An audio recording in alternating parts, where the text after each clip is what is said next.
भर में नीट की धांधली को लेकर प्रदर्शन हुआ और सोचिए देश की राजधानी दिल्ली के जंतर मंतर पर कांग्रेस जनता पार्टी ने जिस तरीके से शिक्षा मंत्री का इस्तीफा मांगा, उसके बाद जो भीड़ थी, जो जनसैलाब उमड़ा, वो वाकई में चौंकाने वाला था कि देश का युवा किस तरीके से अब पेपर की धांधली से परेशान हो चुका है, बेरोजगारी से परेशान हो चुका है और सरकार की नाकाम पॉलिसी से अब हिम्मत हारने लगा है। लेकिन सोचिए अब डर जो था सरकार का, एजेंसियों का, वो खत्म होता हुआ दिखाई दे रहा है। सोचिए देश भर में कल एनएसयूआई का भी प्रदर्शन हुआ, कांग्रेस जनता पार्टी का भी प्रदर्शन हुआ, तमाम न्यूज एजेंसियां भी मौजूद थी, बाइट भी ली गई, लेकिन वो किसी चैनल पर नहीं लगाई गई। सोचिए इस देश का जो मीडिया है उसका भरोसा भी पूरे तरीके से खत्म हो गया है और किस तरीके से लगातार जो है छात्र सिर्फ इतना चाहते हैं कि सत्ताधारी लोग शांतिपूर्ण तरीके से पेपर करवाएं। जो चुनाव के लिए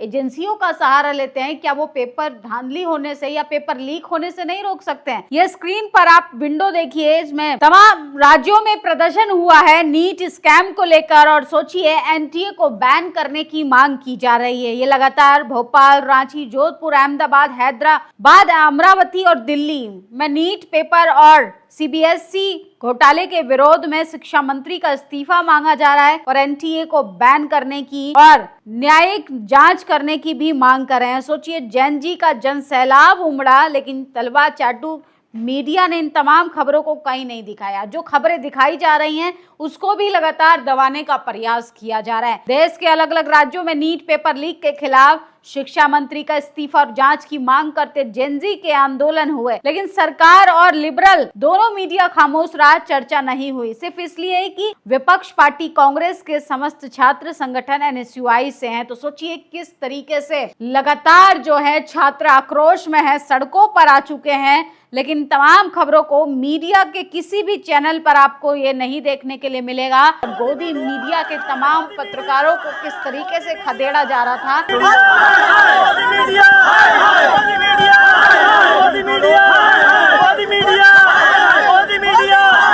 ऐसा लगता था कि अगर वो तमाम जो एसी के चैम्बर में बैठकर जो जस्टिफाई करते हैं नोटबंदी जैसी समस्याओं को, और वो अगर पेपर धांधली पर सड़कों पर आकर छात्रों के बीच में बात करते तो उनको भी जमकर लतिया दिया जाता। गोदी मीडिया हाय हाय, जिम्मेदार एंकर अपने स्टूडियो में छिपे बैठते हैं, भुगतना पड़ता है फील्ड के रिपोर्टर को। तो सोचिए किस तरीके से लगातार देश में जो जहर परोसा जाता है टीवी चैनल, अखबार के द्वारा, उस पर भी बैन लगना चाहिए। तो सोचिए ये किस तरीके से चैनलों को खदेड़ने का काम किया जा रहा है। लेकिन कुछ ऐसे भी लोग थे जो ऐसे मूवमेंट को बदनाम करने के लिए तमाम प्रदर्शन के बीच में जाते हैं, माहौल खराब करते हैं। ये मोहतरमा को देखिए, इनको नीट का एबीसी नहीं पता होगा, नीट पेपर किस चीज के लिए होता है ये भी नहीं पता होगा, लेकिन किस तरीके से ये वहां पर हिंदू मुसलमान का एंगल खोजने के लिए, वायरल होने के लिए, अपना राजनीतिक चेहरा चमकाने की कोशिश कर रही हैं। इनकी भी जमकर रेलाई कर दी और ये कभी स्कूल भी नहीं गई होंगी, तमाम लोग इनका मजाक उड़ा रहे हैं। और सोचिए ऐसे फ्रॉड महिलाओं पर तो ऐसे प्रदर्शन में बैन लगना चाहिए। सोचिए प्रशासन से परमिशन ली गई है बकायदा, अगर छात्र सरकार की नीतियों की आलोचना नहीं करेगा तो किसकी करेगा, लेकिन वहां पर भी भारत माता, हिंदू मुसलमान, अब्दुल, तमाम ऐसी चीजों को बोलकर माहौल खराब करने की कोशिश की जा रही है, जिससे इनको ना शिक्षा से मतलब है, ना पेपर धांधली से कोई मतलब है, ना ये शिक्षा मंत्री का इस्तीफा मांगेंगे, सत्ता में जो लोग हैं ना उनका इस्तीफा मांगेंगे, लेकिन इनको माहौल खराब करना है। और सोचिए बहुजन समाज से आने वाले ये पत्रकार हर्ष हैं, सोशल इन्फ्लुएंसर हैं, इन्होंने जिस तरीके से राइट विंग के प्रोपेगेंडा वाले पत्रकारों को एक्सपोज किया वो वाकई में शानदार था। इस लड़के ने गजब हिम्मत है, भाजपा के सभी नफरती चिंटुओं को पकड़ लिया। तो सोचिए कैसे स्क्रिप्टेड तरीके से कुछ नफरती फैलाने वाले चिंटू जो हैं वो ग्रुप में जाते हैं, रिपोर्टर भी उनका, पत्रकार भी उनका, जहर उगलने वाला गेस्ट भी उनका रहता है। और सोचिए ये वही गैंग है जो लगातार बहुजन आंदोलन में जाकर पूछते हैं कि 5000 साल से पानी मिला क्या। तो सोचिए किस तरीके से ये लोग संविधान की धज्जियां उड़ाते हैं, लेकिन हर्ष ने इनको एक्सपोज कर दिया है। और सोचिए किस तरीके से ये लोग नफरत परोसने का काम करते हैं और जब सही पत्रकार से इनका पाला पड़ता है तो ये रफू चक्कर हो जाते हैं। अब गोदी मीडिया का क्या होगा? एंकर ही असली गोदी मीडिया के सदस्य हैं, ये फील्ड से रिपोर्टिंग कर रहे हैं, रिपोर्टर को इसका परिणाम तो भुगतना पड़ेगा। तो सोचिए किस तरीके से चैनलों में बैठने वाले लोग जो करोड़ों रुपए फीस लेते हैं वो जहर उगलते हैं, लेकिन बाहर फील्ड पर जाने वाले रिपोर्टर को भुगतना पड़ता है। उन्हें सोचना चाहिए कि जनता के मुद्दों पर अगर अभी भी मुंह नहीं खोलोगे तो वो दिन ज्यादा दूर नहीं कि मीडिया के खिलाफ भी आंदोलन होगा इस देश में। सोचिए अभी तो युवा सिर्फ पेपर धांधली, पेपर लीक को लेकर सड़कों पर आया है, यहाँ पर मीडिया को लेकर भी प्रदर्शन होगा। उसके बाद जो है जिनको कॉकरोच बोला जा रहा है वो कॉकरोच जो है वो सबका सफाया भी करना जानते हैं। तो सोचिए किस तरीके से देश में एक नफरत की आग परोसी जा रही है और उसका जिम्मेदार टीवी और अखबार है। धर्मेंद्र प्रधान को इस्तीफा देना होगा। आज कर्नाटका की सड़कों पर एनएसयूआई अध्यक्ष विनोद जाकर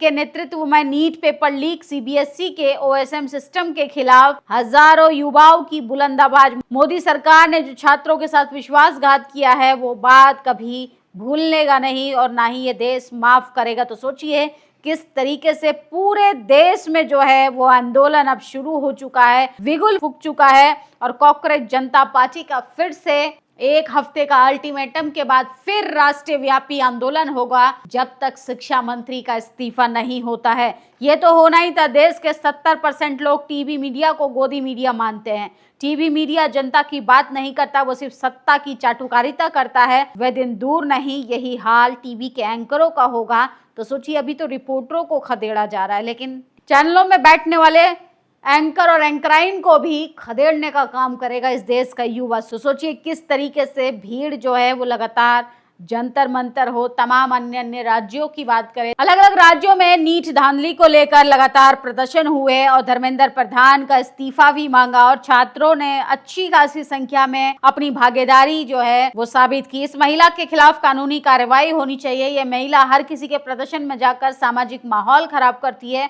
मैं तो कहता हूं कि जातिवादी नफरती महिला को जेल भेज देना चाहिए। तो सोचिए जेनजी से पंगा लेना इस महिला को, इनका नाम है रिधिमा शर्मा, इनको भारी पड़ गया जब इनसे सवाल पूछा गया। तो सोचिए किस तरीके से ये बिलबिलाने लगी, किस तरीके से ये सवालों से कतराने लगी और आए बाएं साएं करने लगी। तो इस देश के जब ऐसे लोगों से आप सवाल पूछेंगे, जब पूछेंगे कि भैया आपकी भारत माता कौन है, जब देश के नागरिक ही सुरक्षित नहीं रहेंगे तो क्या ईंट पत्थर सड़कें ये सब भारत माता में काउंट होंगे? तो सोचिए पर्यावरण खत्म किया जा रहा है, छात्रों का भविष्य खत्म किया जा रहा है। इस देश में युवाओं के भविष्य को सपना दिखाया था उज्जवल बनाने का, अंधकार में ढकेल कर सत्ताधारी लोग चुनाव के दौरान तो बड़े बड़े वादे करते हैं, जुमलों का लॉलीपॉप पकड़ाते हैं, चुनाव जीतने के बाद किस तरीके से देश को गुमराह करने का काम करते हैं। और सोचिए किस तरीके से लगातार जो है देश की राजधानी में कॉकरोच जनता पार्टी का बड़ा प्रदर्शन हुआ। युवा जो है वो लगातार पेपर लीक की समस्या से परेशान था और अब युवा जो है खासकर जेनजी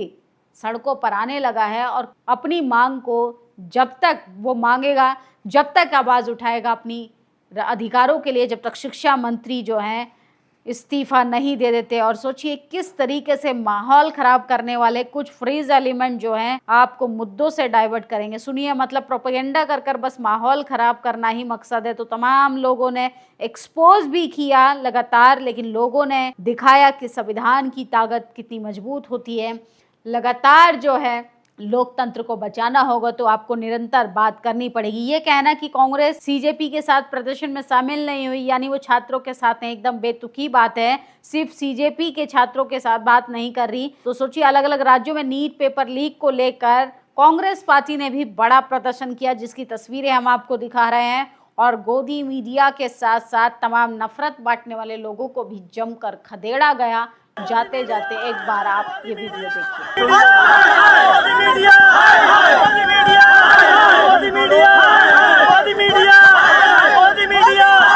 आप लोगों की क्या प्रतिक्रिया, अपनी राय जरूर दीजिएगा। शुक्रिया।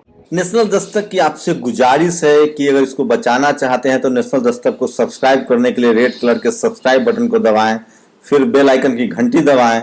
नेशनल दस्तक को बचाने के लिए बहुत जरूरी है कि हर खबर को शेयर करें, लाइक करें, कमेंट जरूर करें।